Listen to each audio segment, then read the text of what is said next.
ओम विश्वानुदेव सवितुर्दुरितानि परास्व यद्भद्रं तन्यास्व। ओम यो वै श्रीरामचंद्र स भगवान् अद्वैत परमानंदात्मा यत्परब्रह्म भूर्भुवस्व तस्मै नमो नमः। ओम यत्र यत्र रघुनंद कीर्तनं तत्र तत्र कृतमस्तकाञ्जलिं वाष्पवारि परिपूर्णलोचनं नौमि मारुतिं राक्षसान्तकम्। ओम शांति शांति शांति। सदैव कल्याणकारिणी हो, यह मेरी आंतरिक शुभकामना। कल मैंने आप लोगों को बताया था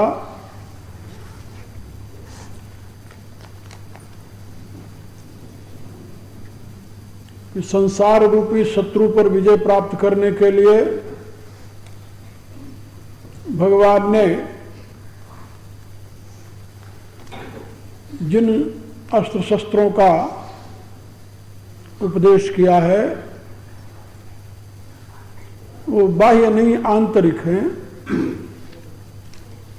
धर्मरथ पर सवार यह रथी आत्मा यदि उन साधनों से युक्त है तो वह संसार पर विजय प्राप्त कर सकता है।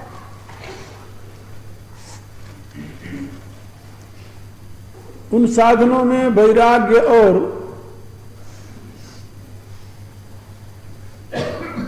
उसके साथ संतोष, इन दोनों का होना परम आवश्यक है।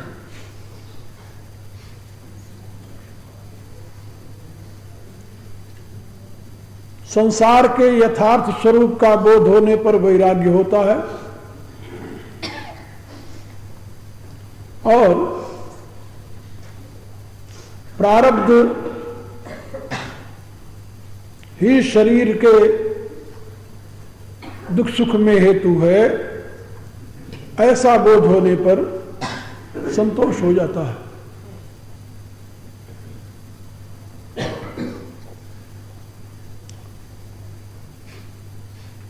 आप लोगों ने देखा होगा बहुत लोग अधिक मेहनत नहीं करते किंतु प्रारब्ध उनको साथ देता है तो अधिक संपत्ति प्राप्त कर लेते हैं। और बहुत ऐसे लोग होते हैं जो रातों दिन मेहनत करते रहते हैं लेकिन परिणाम शून्य निकलता है। कारण क्या है?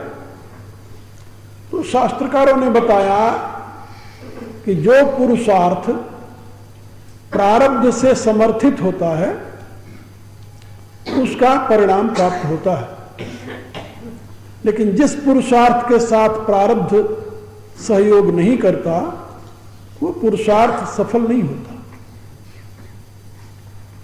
जैसे आप दोनों पांव से चलते हैं ऐसे ही आपके जीवन के सुख दुख और हानि लाभ आदि में पुरुषार्थ और प्रारब्ध दोनों का सहयोग होता है। पुरुषार्थ किसे कहते हैं उसको समझिए। जो आपके पास प्राप्त साधन है उस साधन का बुद्धि युक्त प्रयोग जो है वो पुरुषार्थ है। और प्रारब्ध क्या है? जो दैवी विधान से आपको साधन मिल गया है ये प्रारब्ध है। जैसे मनुष्य शरीर मिला है ये प्रारब्ध वशात मिला है। कितने दिन जीना है आयु निश्चित हो गई, प्रारब्ध वशात हो गई। आपके भोग के जो साधन हैं स्त्री के लिए पुरुष, पुरुष के लिए स्त्री आदि और भी, ये सब प्रारब्ध अनुसार आपको मिलेंगे, उसमें परिवर्तन नहीं कर सकते आप। अब जो साधन मिला है उसका सदुपयोग कैसे करना है ये आपके पुरुषार्थ पर निश्चित है। आपको भूख लगेगी ये तो प्रकृति का नियम है, लेकिन भूख लगने पर क्या खाना है ये प्रारब्ध में नहीं है, ये पुरुषार्थ में है। ये प्रारब्ध में नहीं है कि ये प्रारब्धानुसार आप मांस खाएंगे या घास खाएंगे या अन्न खाएंगे, ये प्रारब्ध पर नहीं, ये पुरुषार्थ पर है। लेकिन खाने के पश्चात जो उदर में जाएगा वो डाइजेस्ट होगा, हजम होगा, वो क्रिया प्रारब्धानुसार चलेगी। तो इसी प्रकार से जीवन के क्रम में बहुत कुछ प्रारब्ध के अधीन है और उससे भी अधिक पुरुषार्थ के अधीन है। इस रहस्य को जब आप जान जाएंगे तो आप में संतोष आएगा, संतोष। कहीं अपने पुरुषार्थ में कमी न रहे। पुरुषार्थ करने के पश्चात बदले में जो मिला है वो प्रारब्ध सहयोगी था, उतना मिल गया, इसमें आपको संतोष हो जाएगा। यदि आप इस रहस्य को नहीं जानते तो आप भटक जाएंगे। पुरुषार्थ को प्रधान मानेंगे तो दुखी होंगे, प्रारब्ध को ही प्रधान मान लेंगे तब भी दुखी होंगे। जो कोई कहता है प्रारब्ध में होगा तो आ जाएगा, वो आलसी हो जाता है, आलसी होकर दुखी होता है। नीति शास्त्र में बताया गया है कि कभी भी कोई भी पशु, मृग जिसे कहते हैं, वो आकर शेर के मुंह में प्रवेश नहीं करता। शेर को पुरुषार्थ करना पड़ता है। इसी प्रकार से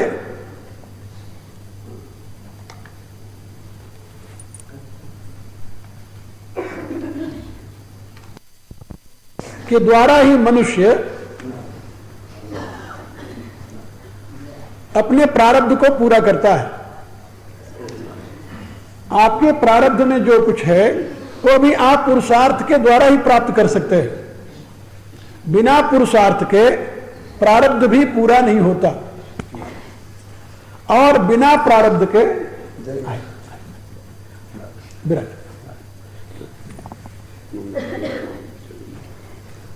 बिना प्रारब्ध के पुरुषार्थ भी कुछ नहीं कर पाता। प्रारब्ध और पुरुषार्थ की कहानी को जब आप समझेंगे तो आप कभी दुखी नहीं होंगे, आप में संतोष होगा। तो विरति चर्म संतोष कृपाण। और इसके पश्चात भगवान बताते हैं कि सबसे बड़ा व्यवधान जो है आसक्ति, आसक्ति से बढ़कर के और कोई व्यवधान नहीं है मोक्ष के मार्ग में, कल्याण के मार्ग में। तो आसक्ति का नाश 3 प्रकार से होता है, 3 प्रकार से। एक तो दैव योग से, जिन जिन पदार्थों में आपकी आसक्ति है वो पदार्थ नष्ट हो गया, दैव योग से नष्ट हो गया। अभी पिछले दिनों गर्मियों में मेरा एक आश्रम है कुल्लू में, मैं वहां आश्रम में था। हमारे आश्रम से थोड़ी दूर पर उससे 1 दिन पहले हमारे कुछ लोग गए थे, वहां से घूम करके आए उसी जगह से 1 दिन पहले। दूसरे दिन उसी समय कुछ लोग आ रहे थे मणिकरण से। गांव था एक, गांव के बगल में एक दुकान थी, वहां टेलीविजन लगा हुआ था और उसमें दुकानदार ने वीडियो कैसेट लगा रखी थी जिससे ग्राहक आते जाते रुक जाएं और देखें माल बिके। तो वीडियो कैसेट पर पिक्चर आ रही थी और लोग खड़े हो गए। वो 3 गाड़ियां जा रही थी जो मणिकरण से आ रही थी, वो गाड़ियों वाले भी वहीं रोक दिए गाड़ी अपनी, वो भी खड़े हो गए उसमें से निकल करके वहां पर। उसमें से कुछ मेंबर तो गाड़ी में बैठ करके देख रहे थे पिक्चर, कुछ बाहर निकल आए। इस प्रकार से करीब 70 आदमी वहां इकट्ठा हो गए थे और पिक्चर देख रहे थे। इतने में कोई बारिश नहीं हो रही थी, कुछ नहीं था। एकाएक आंधी आई और आंधी जब आने लगी तो एक आदमी उस तरफ बैठा हुआ था पुल के, उसने कहा कि भाई उधर से आ रहा था स्कूटर वाला, उससे कहा कि जाओ ना आंधी आ गई है। वो कहता तब तक तो मैं निकल जाऊंगा। वो भी आ गया उसी चपेट में। और पहले आंधी आई, आंधी के साथ बादल फट गया और वो 70 के 70 आदमी सब बह गए, एक का भी पता नहीं लगा। उसमें से कुछ लाशें जो ब्यासा में बहकर किनारे आई थी वो उठा करके ले आए, हमारे आश्रम के से बगल में रखा उन लोगों ने, पुलिस वाले ने। और 70 आदमी का पता नहीं लगा कहां गए।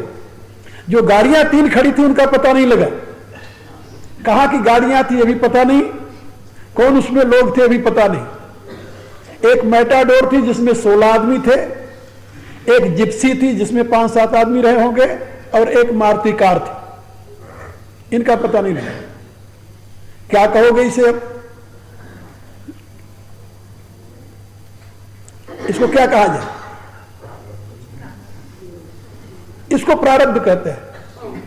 और एक दुखद और बात, उसी समय एक महिला जा रही थी तो उसकी एक सहेली खड़ी थी, अपना बच्चा था 2.5 साल का। 2.5 साल का बच्चा उसको दे दिया कि तुम मेरे बच्चे को लेकर चलो, मैं भी आ रही हूं।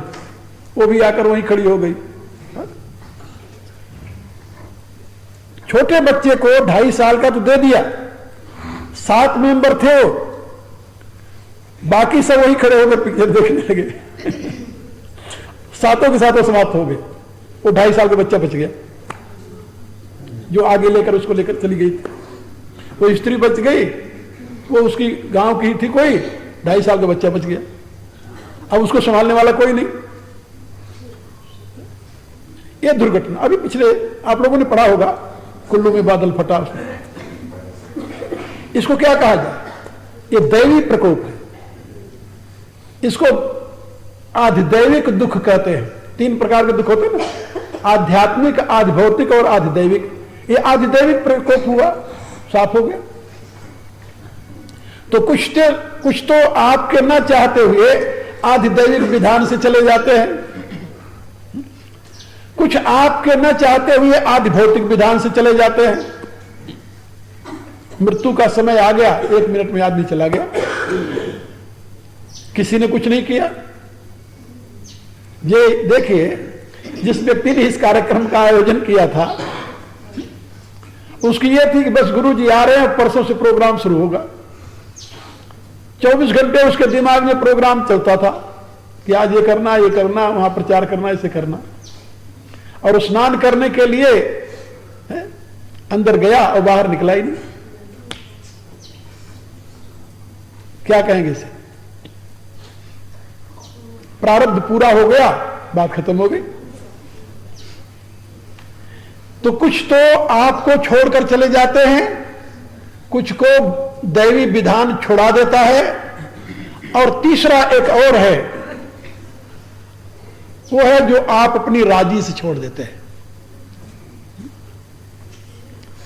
मेरे पास एक मंत्री आया करते थे, तो उनके संबंध में काफी चर्चा चल रही थी।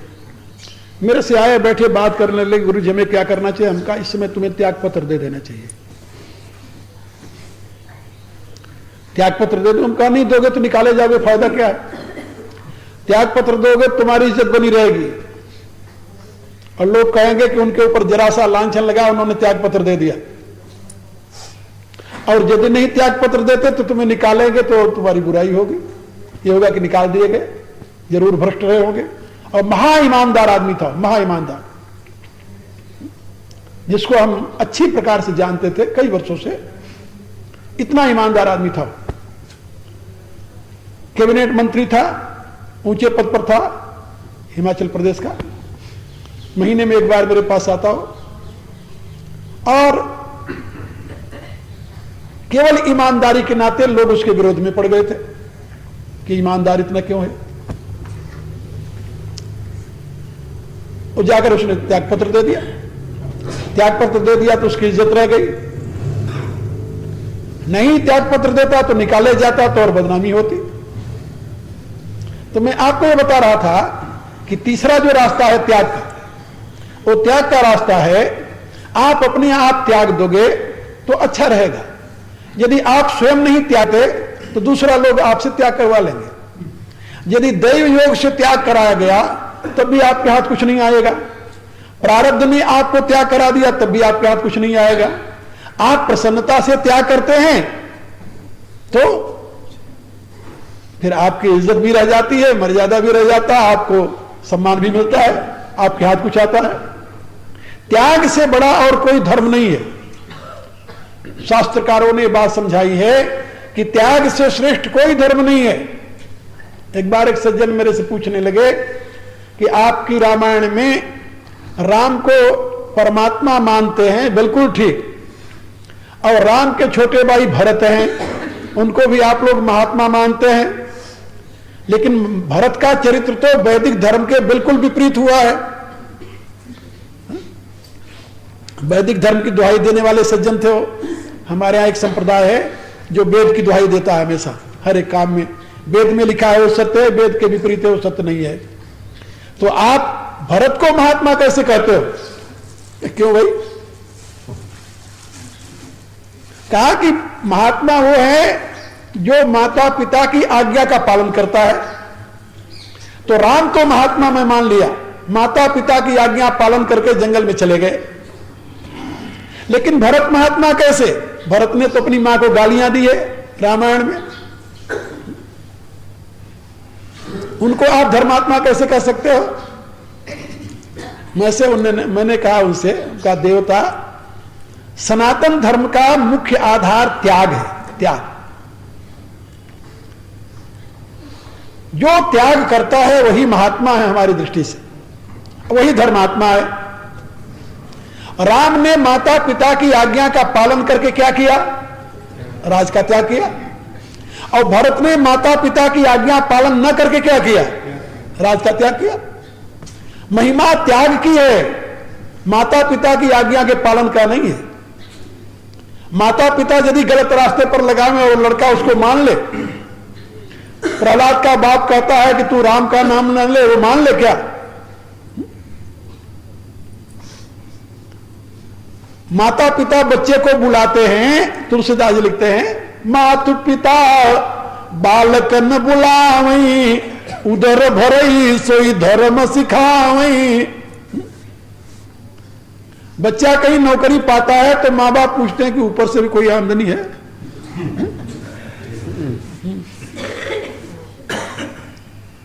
ऊपर से कोई आमदनी है कि नहीं है? ऊपर से माने क्या? ऊपर से तो आमदनी होती नहीं, वो तो नीचे से होती है। लेकिन पूछते हैं कि ऊपर से कोई आमदनी है कि नहीं है?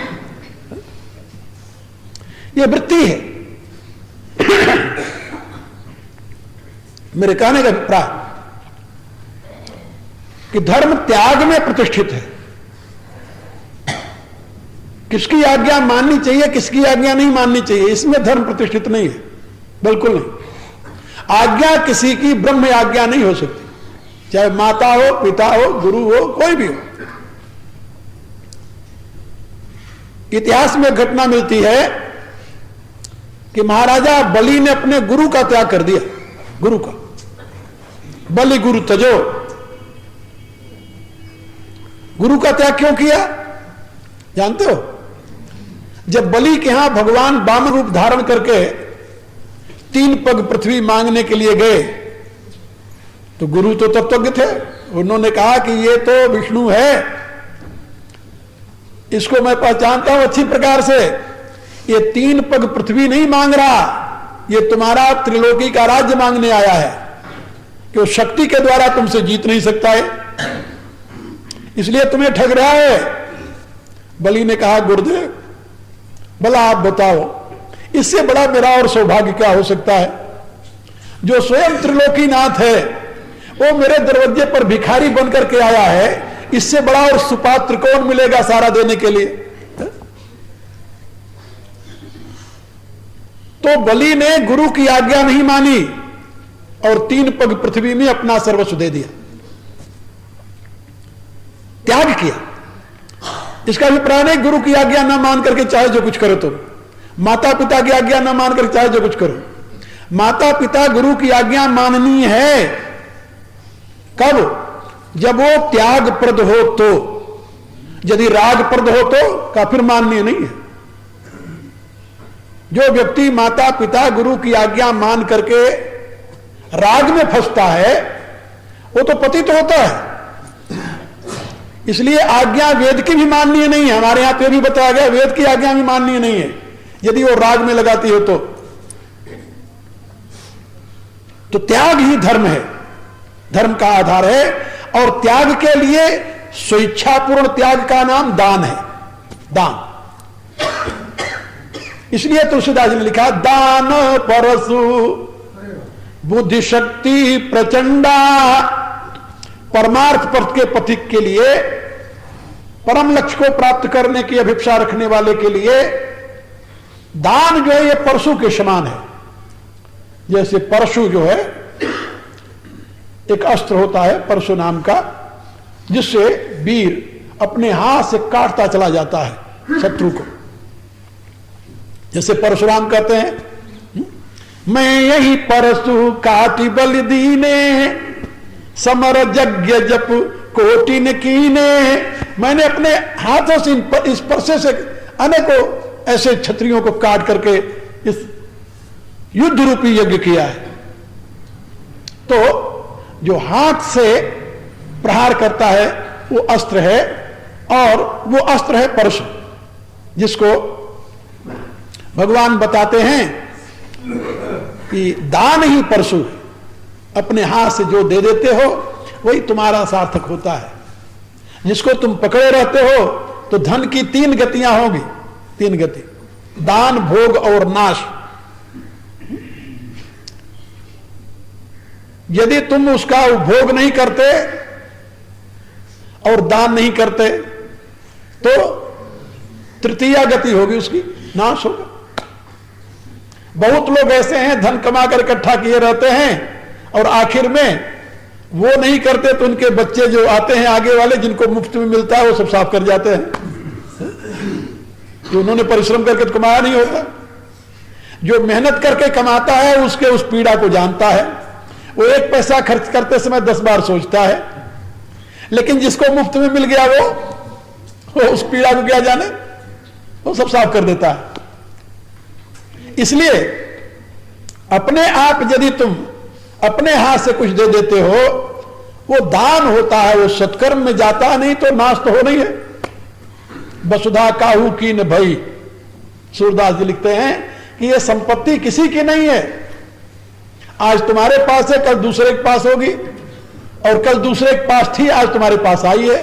ये तो चंचला है, अचला नहीं। इसलिए दान परशु। और इसके पश्चात भगवान बताते हैं बुद्धि शक्ति प्रचंडा। शक्ति जो है वो अस्त्र नहीं है, वो शस्त्र है।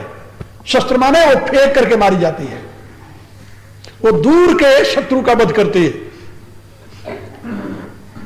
बुद्धि जो है वो शक्ति है, प्रचंड शक्ति।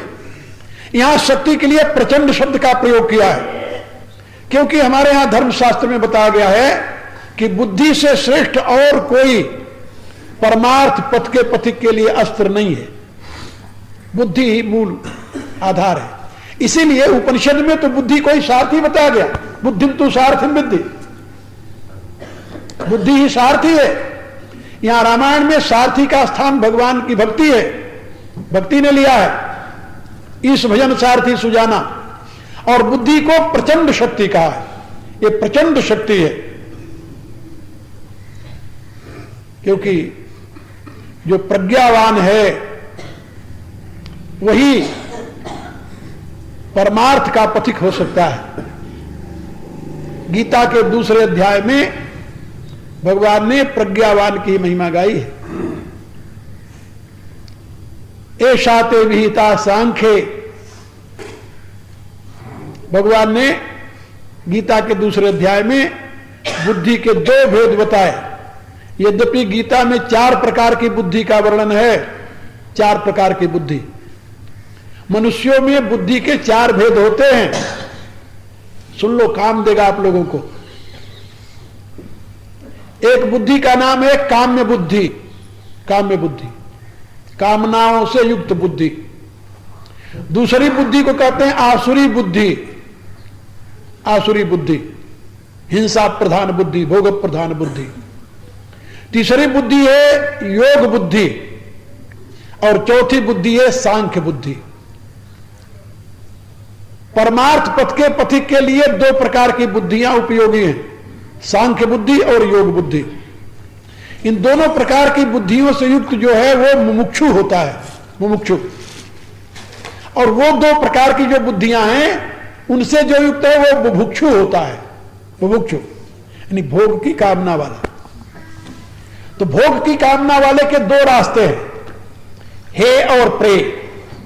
तो आसुरी बुद्धि वाला जो है वो तो हे मार्गी है, हे मार्गी। दुनिया दुखी रहे लेकिन हम सुखी रहे, न्याय से, अन्याय से, पाप से, अत्याचार से, अनाचार से। वर्तमान के नेताओं की तरह लूटने में लगा रहता है, उनका काम यही है, अधिक से अधिक धन आ जाए, कैसे आ जाए, चाहे उसके बदले में सर्वनाश हो जाए लेकिन इकट्ठा हो जाए, यह स्थिति। तो जो दुनिया को लूट कर अपने घर भरने में लगे हुए हैं वो असुर हैं। असुर के ये नहीं समझना कि वो लंबे लंबे दांत होते हैं, बड़े बड़े नाखून होते हैं, विकराल मूर्ति होती है, ये असुर का लक्षण नहीं है। वो तो उनके अंतर की भावनाओं का अभिव्यक्तिकरण है। ये जो लंबे दांत आप देखते हो ना राक्षसों के बनाए हुए होते हैं, ये लोभ के प्रतीक हैं, ये लोभ के प्रतीक हैं। जो उनकी बड़ी बड़ी आंखें, विकराल मुंह होता है, ये क्रोध का प्रतीक है। उनकी जो लंबी लंबी जिह्वा होती है काम का प्रतीक है। तो काम, क्रोध, लोभ आदि का प्रतीक है जो उनके चेहरे पर ऐसा बनाया जाता है। सही में वैसे होते नहीं, देखने में तो बड़े सुंदर होते हैं। हाँ?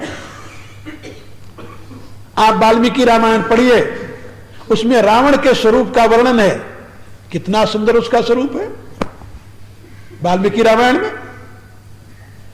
तुलसीदास जी ने उसके स्वरूप का वर्णन नहीं किया। सीता को समझाती हुई लंका की राक्षसनियां कहती हैं कि भला तुम रावण की तरफ एक बार देखो तो, जितनी देव, गंधर्व, किन्नर आदि की कन्याएं थी वो केवल इनके स्वरूप को देख करके मुग्ध हो गई और अपने आप को समर्पित कर दिया, और तुम मानवी होकर के इतना अहंकार करते हो। राक्षसनियां समझाती है। मेरे कहने का अभिप्राय कि जो राक्षस व असुर होते हैं उनका रूप कोई बुरा नहीं होता, विकृत नहीं होता, लेकिन उनके कर्म जो हैं, उनके अंतर की भावनाएं जो हैं, उसको अभिव्यक्त करने के लिए चित्रकार ने लंबे दांत, विकराल मुंह ऐसा बना देते हैं, है तो नहीं। अब आप देखिए वर्तमान के लुटेरे कैसे हैं, शकल तो ऐसे ही है जैसे आम आदमी की होती है। बहुत तो बहुत सज्जन लगते हैं, हाँ? कितने तो ऐसे तिलक मुद्रा दिए रहते हैं कि आप भूल जाओ कि ये परमात्मा के अनन्य भक्त हैं या कोई सही में राक्षस। सोचो, पहले भारत में इस समय 2.5 लाख पशु रोज कटते हैं, 2.5 लाख, 2.5 लाख। और वो कटते किस लिए हैं कि उनका मांस जो है वो निर्यात होता है, विदेश जाता है, उससे विदेशी मुद्रा मिलता है। हम लोगों यानी महात्माओं के हमारे एक बहुत बड़ा संगठन है इस समय, अभी कुछ वर्षों से बना है। तो पहले दूर रहता था उससे, लेकिन अब 2 वर्षों से हम भी उसमें बहुत सक्रिय हो गए हैं। अखिल भारतीय संत समिति है। तो स्वामी वामदेव जी महाराज की ज्यादा उसमें प्रेरणा हुई तो मुझे भी उसमें सक्रिय होना पड़ा। हम लोगों ने 2 बार अभी 3-4 महीने के अंदर ही हैदराबाद में बहुत बड़ा आंदोलन किए, बहुत बड़ा आंदोलन किए। पहली बार जब हम वहां गए, हमें जब सारा पता चला कि 7,000 पशु वहां रोज काटे जाते हैं, 7,000 रोज। 1 महीने में कितने होते हैं?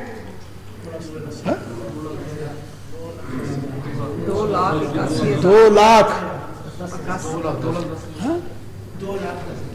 अब सोचिए पहले, और 12 महीने में उनकी गिनती कितनी होगी, और वो पशु कहां से आएंगे? उस इलाके में इतने पशु कहां होंगे?